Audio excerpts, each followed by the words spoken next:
This is an art attack? This is an art attack. This is Art Attack.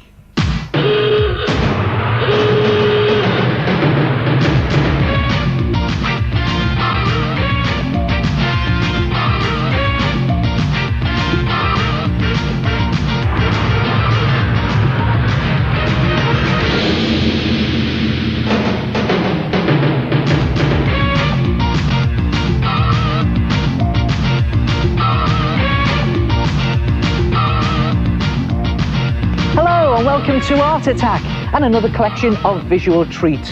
I'm just having my treat here. You know, you can have an art attack using the most unusual materials and a little bit of imagination. Now to do this, I'm using ordinary poster paint, or you can use powder paint, or even felt tip pen. The good thing about this acrylic paint is it goes on almost anything. There's a bit more of the design across the top. Like that. Now, I don't know whether you can see that design. I hope you can't, because I want you to try and guess what it is I'm doing. Just make sure you cover all of it, the more the merrier. I'm not going to finish that, because I'll be here all day. I'm using loads of different colours here. You can always go back for more paint if you need it, which I do. I'm actually going to create a picture. What is it? I'm not going to tell you. No, I think we need a bit of blue for up here. Now I'm using different colours here. And just move the paint, just move it all the way round, like that. And sort of something stuck in there. Again, you get those lovely texture marks there. You can feel the paint all sucking underneath there, all squelchy. There it is. Go over it completely, cover all these side bits down there, and even go over these bits that you've just done here. And let's face it, it looks a bit of a mess at the moment. Going all the way around there. Ah, not so bad. Doesn't matter if you're a bit wobbly, because it will tidy up in a minute. There it goes. And the last strip there, doesn't matter, because again, that will tidy up. Now what I'm going to do is I'm going to paint a very simple mountain scene.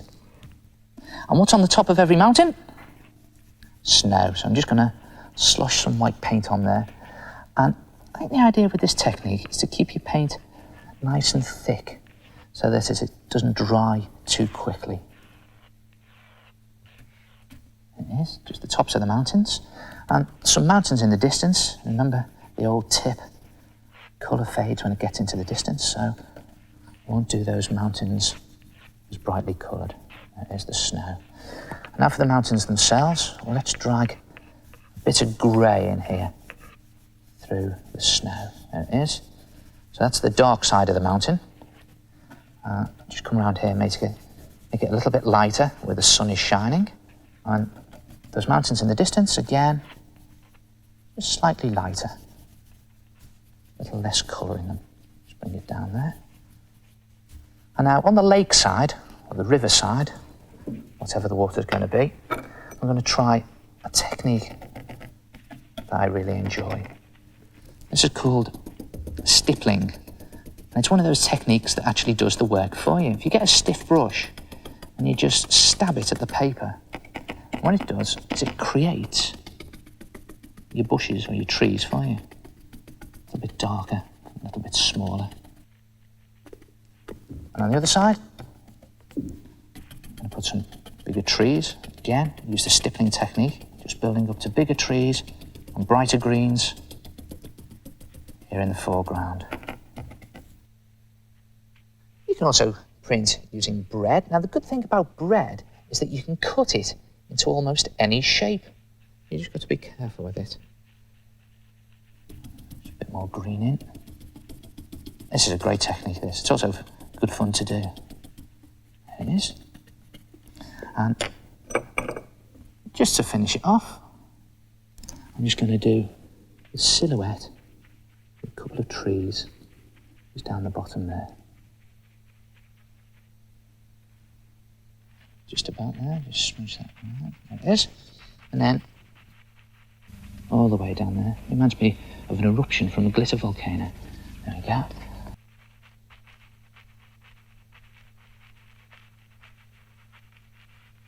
And of course, fill this bit in. That's where the feet go. Now, don't worry. It's not as complicated as it looks. A bit of these fiddly lines in there. Let's have a steady hand for this. Now, look what happens when I put another colour on it. And you can do as many of these as you like, but I find 6 works best. Of course, you can experiment. There's many different ways that you can do it. What about using the wrong end of a felt tip pen? I've been using face paint on my ears. Makes me look like a pixie. Now, where did I get flesh glitter from, I hear you say? Well, you can squeeze it straight from the bottle if you've got a steady hand. See how steady my hands are. And I've got another one there.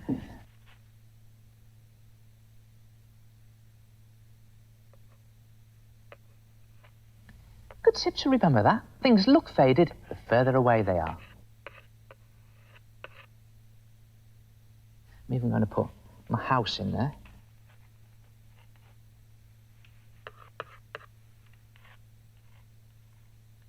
Yeah, I wish I lived there.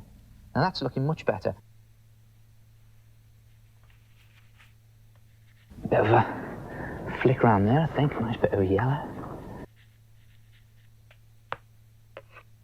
So you've got a nice, strong black down here in the foreground.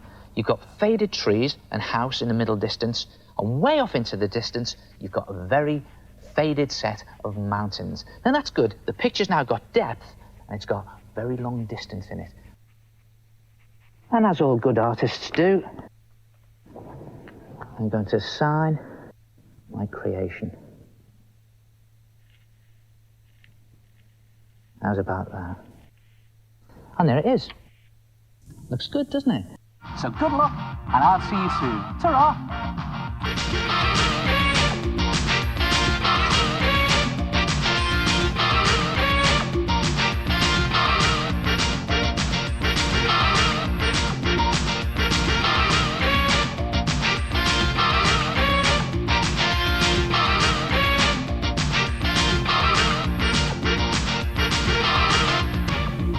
My name's Mark, and I did this.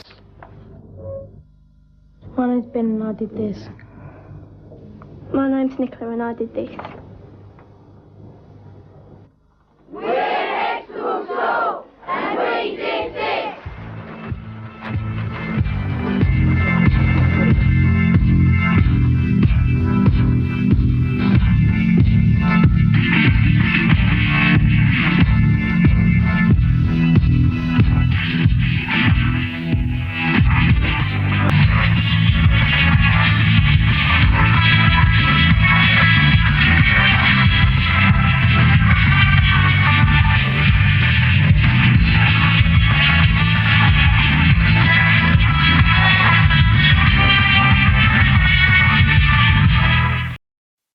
I would like to apologize for the rather poor taste of the previous item.